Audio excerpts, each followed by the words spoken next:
로마서 15장 4절부터 7절까지, 로마서 15장 4절부터 7절까지의 말씀, 제가 한 절, 여러분 한 절, 앞에 화면이나 또 주보에도 나와 있겠습니다. 교독하도록 하겠습니다. 무엇이든지 전에 기록된 바는 우리의 교훈을 위하여 기록된 것이니 우리로 하여금 인내로 또는 성경의 위로로 소망을 가지게 함이니라.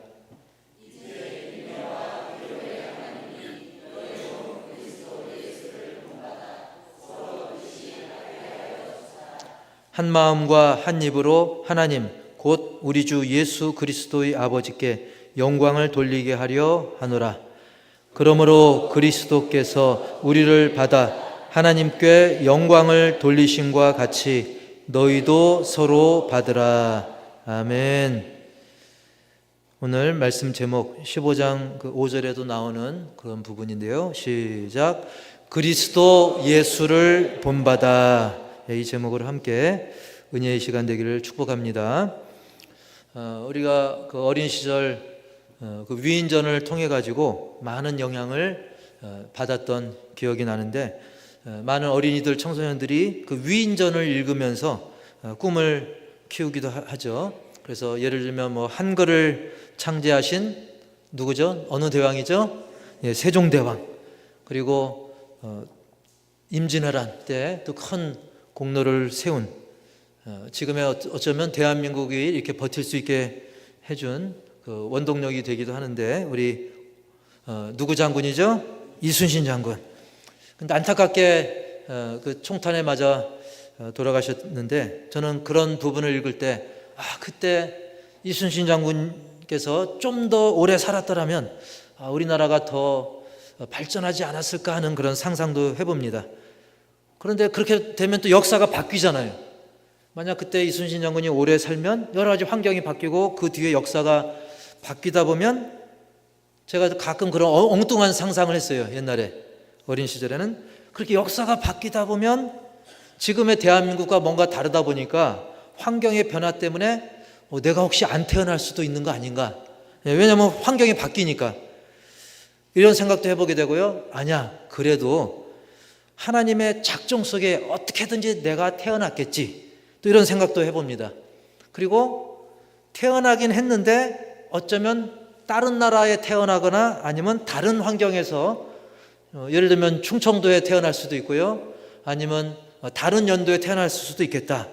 여러 가지 생각이 복잡해지더라고요. 그런데 중요한 것은 하나님의 작정 속에, 이건 모두가 똑같습니다. 따라서 합시다. 하나님의 작정 속에 내가 태어났고 지금 살고 있다. 할렐루야. 이게 중요한 거예요. 이게, 그죠? 뭐 역사가 어떻게 됐든 중요한 것은 내가 이 땅에 태어났고 또 지금 살고 있고, 이게 다 하나님의 섭리와 또 하나님의 은혜인 줄 믿습니다. 그렇기 때문에 우리 한 분 한 분이 다 소중한 거예요. 지금까지 어떤 역사가 있어 왔든 우리가 지금 존재하고 살고 있는 것이죠.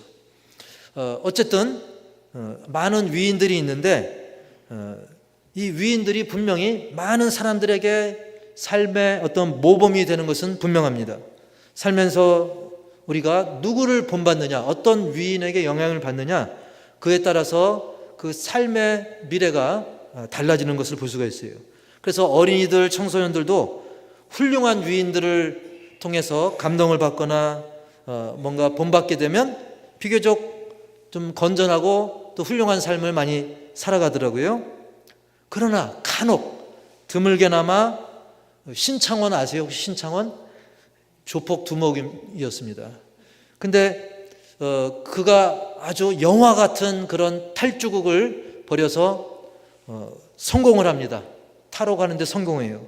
그러다 보니까 이 어둠의 그 뭔가 좀 음지에 있던 일부 청소년들은 그 신창원을 막 위인처럼 떠받들고 어떤 영웅처럼 생각하는 경향도 있더라고요, 실제로.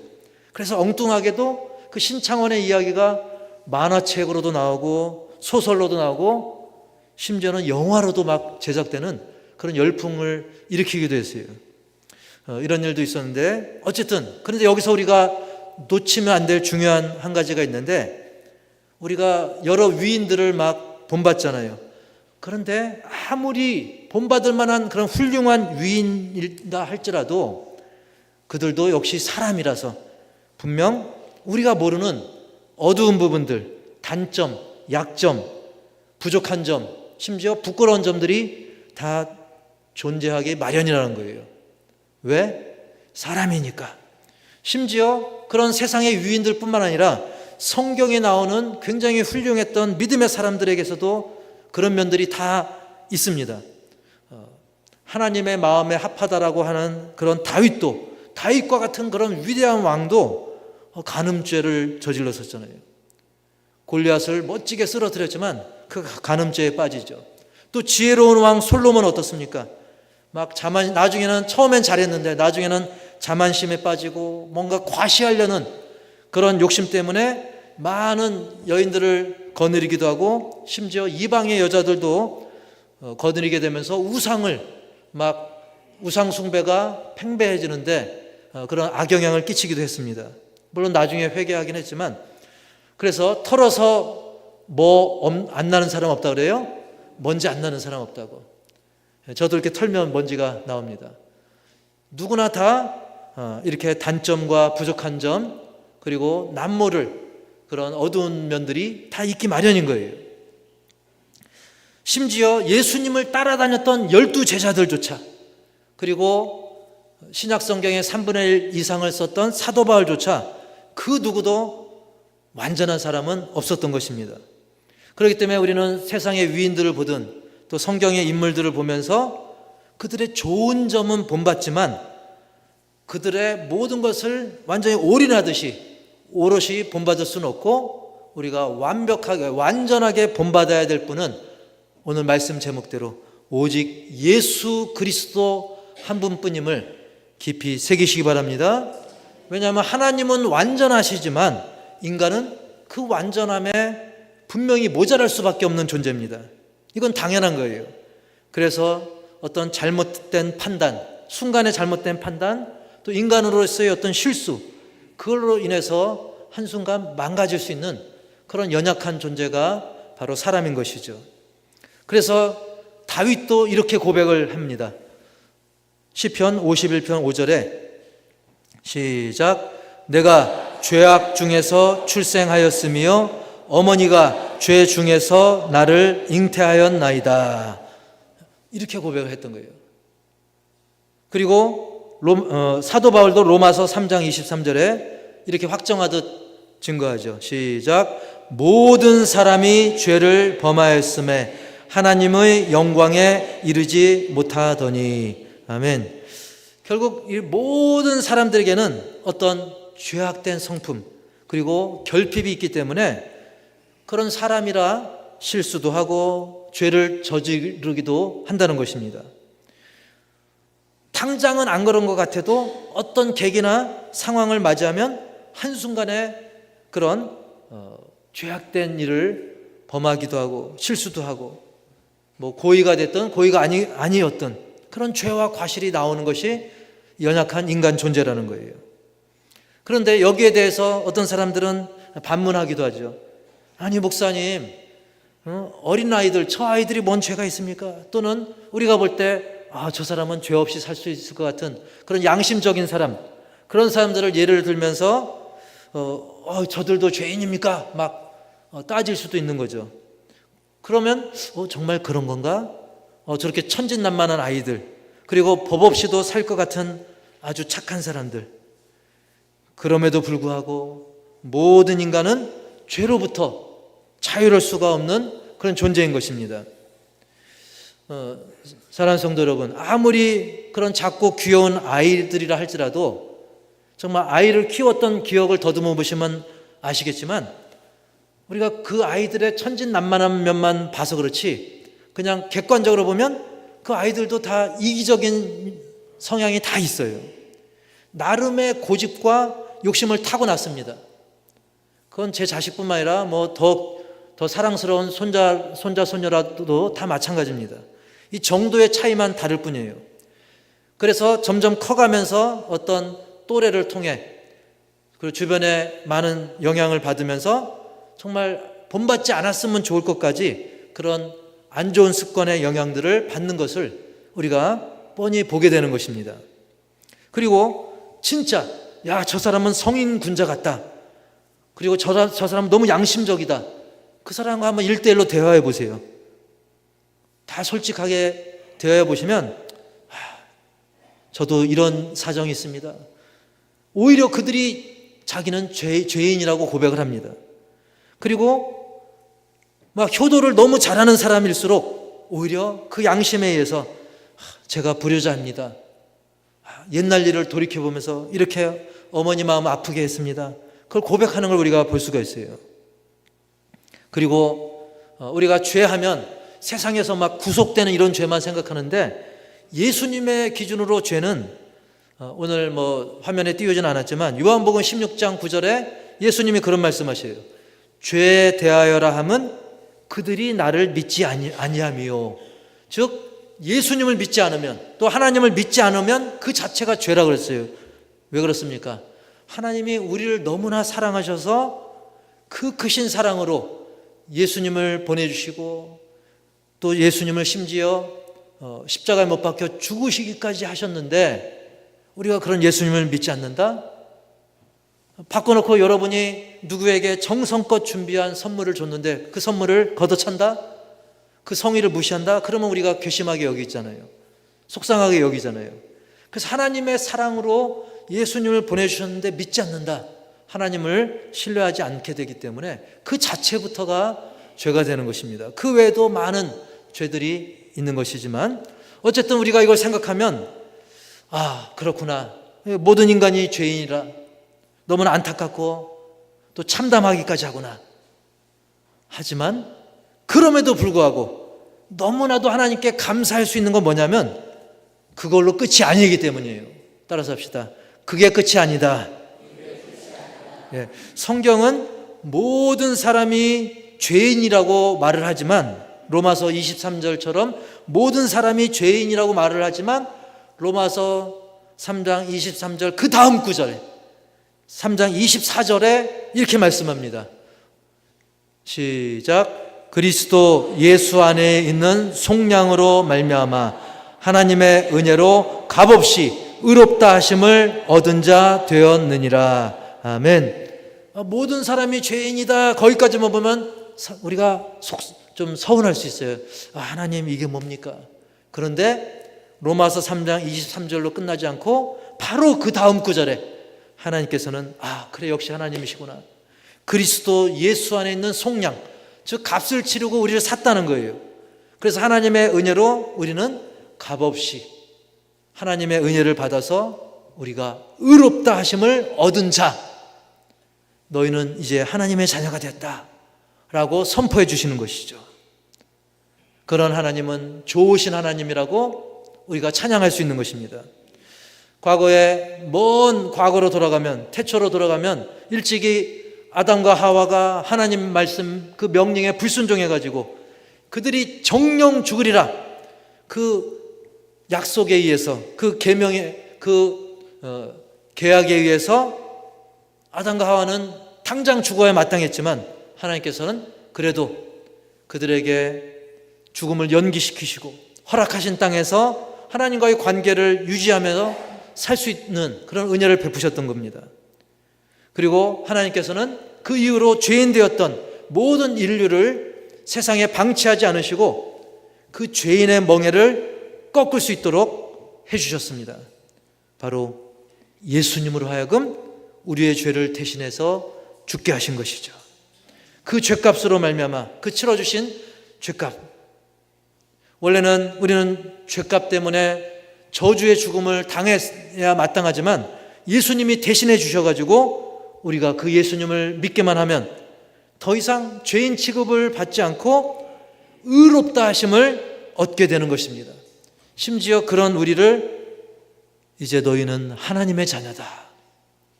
따라서 합시다. 나는 하나님의 자녀다. 그렇게 불러주신 거예요. 할렐루야. 따라서 우리는 이제 날 위해 죽으신 예수님을 위해 살 수 있는 그런 원동력이 생긴 거죠. 그래서 예수님을 위해 내가 살아야겠구나. 왜? 예수님 내 대신 죽어주셨으니까. 예수님 때문에 내가 하나님의 자녀 됐으니까. 그래서 우리는 예수님을 위해 살기만 할 뿐만 아니라 더 나아가서 감히 예수님을 위해 죽기까지도 할 수 있는 그런 원동력을 얻게 되는 거예요. 그래서 로마서 14장 8절에서는 이렇게 고백하잖아요. 시작. 우리가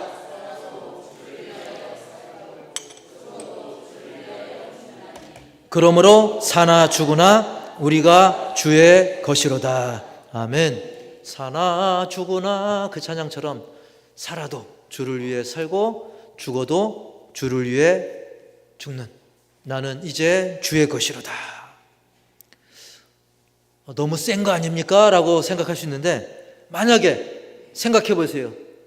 만약에 옆에 있는 사람이 또는 앞에 있는 사람이 나를 위해 대신 내 목숨을 구하려다가 다쳤어요.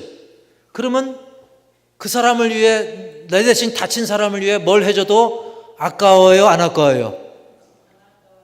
아까우면 양심불량이죠. 예. 누군가 내 목숨을, 옆에 있는 사람이 날 위해 구하려다 다쳤어요. 다친 정도만으로도 너무나 고마운데, 돈 없으면 카드 긁어서라도 뭐라도 해주고 싶은데, 하물며 나를 위해 죽어주셨다? 우리가 그 주님을 위해 살지 못할 게 무엇이며 그 주님을 위해 죽지 못할 게 무엇이겠습니까? 아마 할 수만 있었다면 업어주기까지도 할 수 있을 것입니다. 그런데 우리를 살리신 주님을 위해 우리가 할 수 있는 일들이 많이 있겠죠. 예배드리고 찬양하는 거, 또 전도하는 거, 또 이웃을 사랑하는 거, 여러 가지 많이 있겠지만 오늘 사도 바울은 우리에게 이렇게 말씀합니다. 따라서 할까요? 그리스도를 본받으라. 5절 말씀 시작. 이제 인내와 안위의 하나님이 너희로 그리스도 예수를 본받아 서로 뜻이 같게 하여 주사. 오늘 읽었던 본문이죠. 이제 인내와 안위의 하나님이 너희로 그리스도 예수를 본받아 서로 뜻이 같게 하여 주사. 예수 그리스도를 본받으라고 했어요. 예수 그리스도를 본받으라고 했는데, 이거 어려운 일이 아닙니까? 이렇게 물어볼 수 있지만 자세히 5절 말씀을 다시 한번 보세요. 뭐라고 하냐면 이제 인내와 안위의 하나님이, 누가요? 하나님이 너희로 그리스도 예수를 본받아 서로 뜻이 같게 하여 주사. 하나님이 그렇게 해주시겠다는 거예요. 우리가 예수님을 본받겠습니다 하는데 그걸 그렇게 할 수 있도록 도와주신다는 거죠. 얼마나 감사한 일입니까? 자, 그렇다면 우리가 과연 예수님을 본받는 게 성경에 가득 차 있지만 그래도 오늘 본문에 나온 거 몇 가지를 우리가 한번 살펴보기 원합니다. 과연 예수님을 본받는 게 어떻게 하는 것일까? 하나님이 그렇게 할 수 있도록 도와주신다 했는데 어떤 것일까? 우선 첫 번째 제목, 자기의 유익을 구하지 않으심. 시작. 자기의 유익을 구하지 않으심. 예수님을 본받는 게 뭐냐면 예수님은 자기의 유익을 구하지 않으셨다는 거예요. 요즘 지금 세상 돌아가는 거 보세요. 사람들은 어떻습니까? 어떻게 하면 나에게만 이익이 될까? 여러분 뉴스에 요즘 잘 나오는 캄보디아 사태.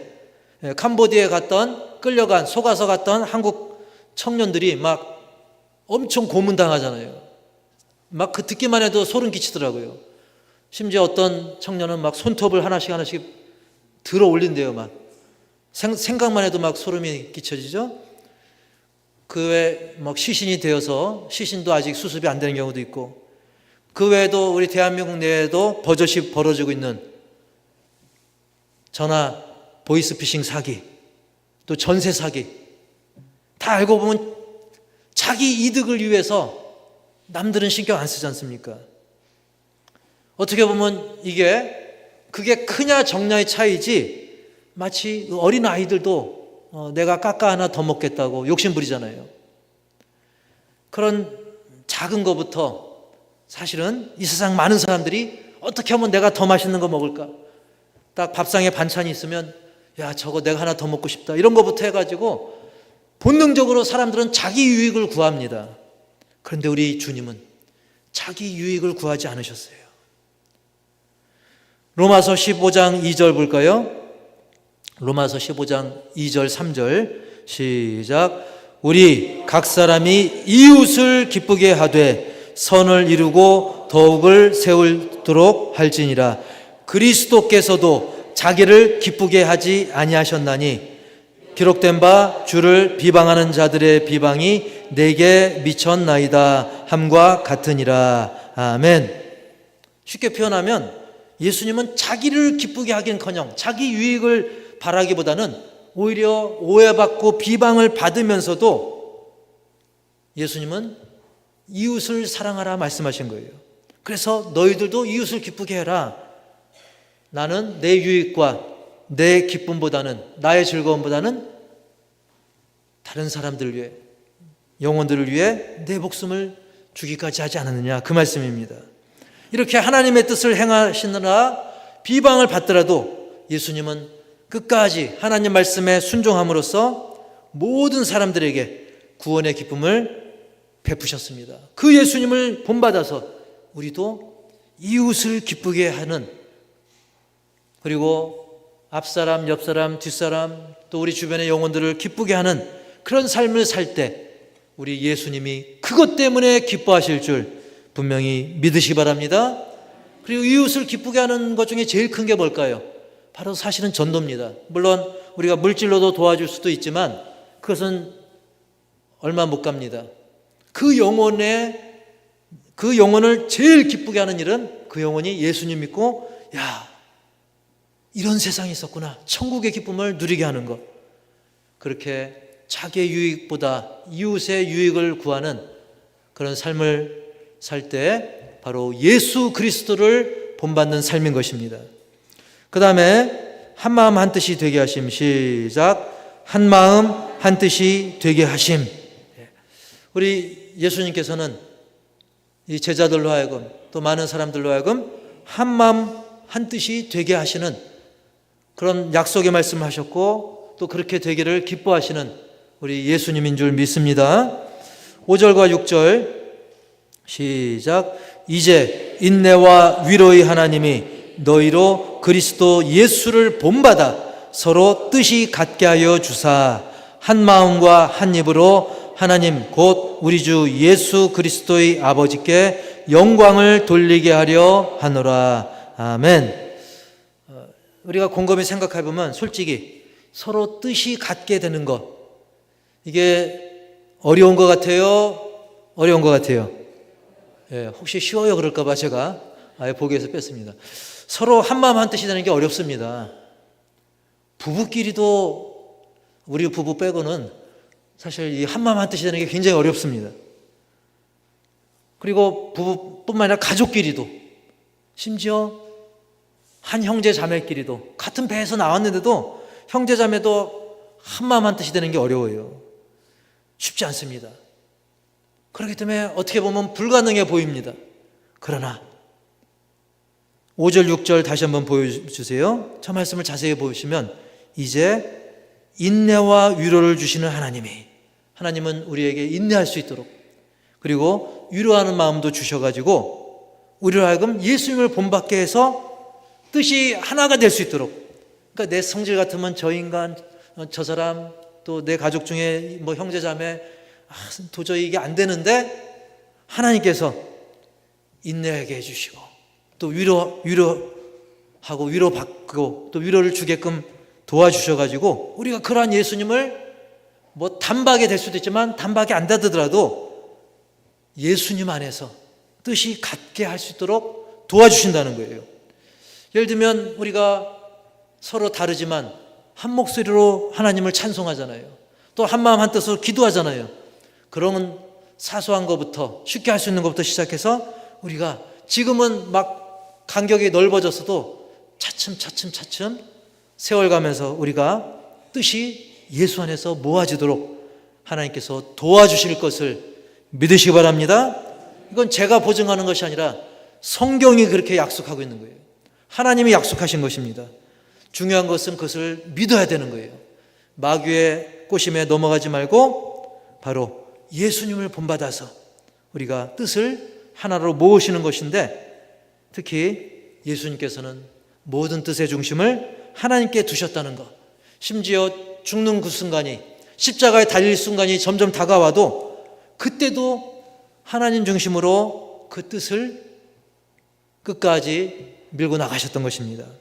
마태복음 26장 39절에도 이렇게 말씀하죠. 시작. 조금 나아가사 얼굴을 땅에 대시고 엎드려 기도하여 이르시되 내 아버지여 만일 할만하시거든 이 잔을 내게서 지나가게 하옵소서. 그러나 나의 원대로 마시옵고 아버지의 원대로 하옵소서 하시고. 아멘. 얼굴을 땅에 대고 엎드려 기도할 정도로 지금 절체절명의 순간이 다가오고 있어요.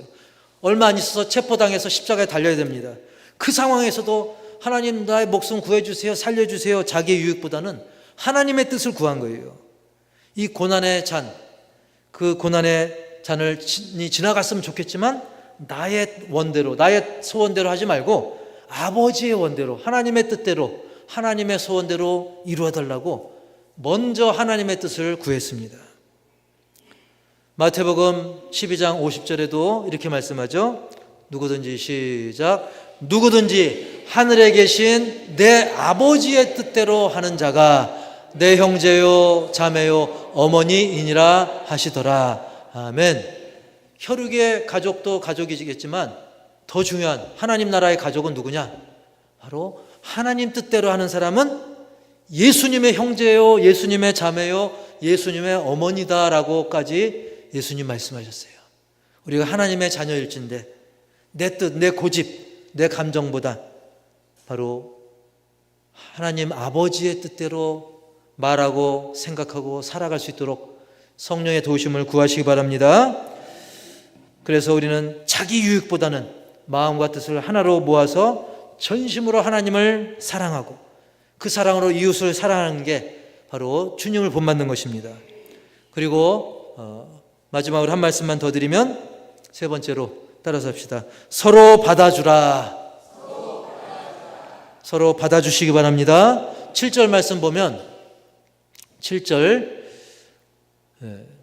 여러분 주보에도 나오고 본문은 오늘 7절 그러므로 시작. 그러므로 그리스도께서 우리를 받아 하나님께 영광을 돌리심과 같이 너희도 서로 받으라. 아멘. 서로 받아들이라는 거예요. 머리를 들이받으라 그 뜻이 아니라 서로 받아주라. 서로 그 사람을 있는 그대로 좀 저 부분이 마음에 안 들어도 뭔가 어린 시절 환경이 있겠지. 부모님에게 사랑을 못 받았거나 또 할아버지한테 어떤 일이 있었거나 뭔가 사정이 있었겠지. 예수님께서 우리를 받아주셨는데, 나도 받아주셨는데, 예수님께서 이 죄인인, 영원히 지옥불에 떨어질 이 죄인인 나도 받아주셨는데, 그리고 우리의 죄를 씻어주셨는데, 그러니 너희도 서로 받아들여라. 용납하라. 이 사람이 이 사람만 받지 말고 서로가, 나도 이 사람 좀 받아주고 저 사람도 이 사람 받아주고 서로 그렇게 하라고 말씀하신 것입니다. 이 못난 나를, 이 못난 우리를 받아주신 예수님을 우리가 본받기 위해서 우리도 서로를 어떤 조건 따지지 말고 어떤 외모, 재산, 능력 그런 걸로 내가 이 사람 받아야지, 이 사람하고 친해야지, 저 사람 돈이 없으니까 지식이 짧으니까 멀리 해야지, 그러지 말고 먼저 그 영혼의 관점에서 그 영혼을 생각하면서 예수님처럼 그 영혼의 관점에서 대하라는 것입니다. 왜냐하면 그 사람 역시 하나님의 은혜로 구원받은 사람 또는 아직은 예수님을 안 믿고 있다고 한다면 앞으로 구원받을 수 있는 사람, 변화받을 수 있는 그 사람으로 우리가 대해야 되는 것입니다. 따라서 합시다. 지금은 마음에 안 들어도 구원받을 사람이다. 변화받을 사람이다. 예. 왜냐하면 나도 변하고 있잖아요. 우리 자신도 변하고 있고 또 그 사람은 예수님을 지금 믿고 있거나 또 앞으로 믿을 사람이기 때문에 물론 하나님만 아시지만 우리는 그 사람에 대해서 좀 기다려주고 그 변화에 대해서 우리가 받아줄 수 있는 그런 사람이 되어야 될 줄 믿습니다. 물론 그러기에는 우리 마음이 예수님처럼 넓진 않잖아요. 그래서 아직도 우리의 마음은 좁기 때문에 인간이 아무리 넓어봤자 예수님만큼 넓겠습니까? 그래서 아직은 내 마음이 충분히 넓지 않아서 아직은 믿고 하는 게 마음에 안 들고 충분히 그럴 수 있어요. 사람이니까. 그래서 말씀드리는 게 5절 말씀을 다시 한번 중요한 말씀으로 우리 한번 읽어봅시다. 5절 시작. 이제 인내와 위로의 하나님이 너희로 그리스도 예수를 본받아 서로 뜻이 같게 하여 주사. 아멘. 하나님이 서로 뜻이 같게 해주신다고 그랬어요. 예, 아직 내 마음이 좁아서 이게 잘 안 되지만 하나님이 그렇게 할 수 있도록 도와주신다고 그랬어요. 그렇기 때문에 얼마나 고마운 일입니까? 우리 힘으로 안 되니까 하나님이 도와주시는 거예요.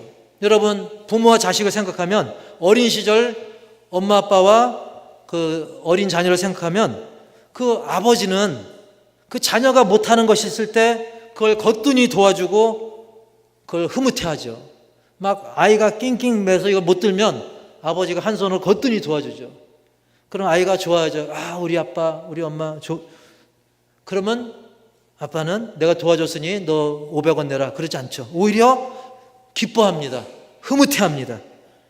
우리 힘으로 안 될 때 우리가 하나님께 도움을 구하면 계속 그 영혼을 붙들고 기도하면 나중에 하나님께서 긍휼한 마음을 주시고 또 그 영혼을 변화시킬 수 있도록 도우시고, 그러므로 우리는 그렇게 해주시겠다고 했기 때문에 우리는 그렇게 되도록 하나님께 도움을 구하며 날마다 예수님을 본받아서 작은 것부터, 지금 내가 할 수 있는 것부터 하나씩 조금씩 닮아가다 보면 마치 그 아이가 아무것도 모르고 철이 없고 막 그랬던 아이도 나이가 들어가면서 점점 부모를 닮아가고 외모도 닮아가지만 부모의 성격을 점점 닮아가듯이 우리는 하나님의 자녀니까 우리 또한 날이 갈수록 예수님을 점점점 닮아가게 될 것입니다.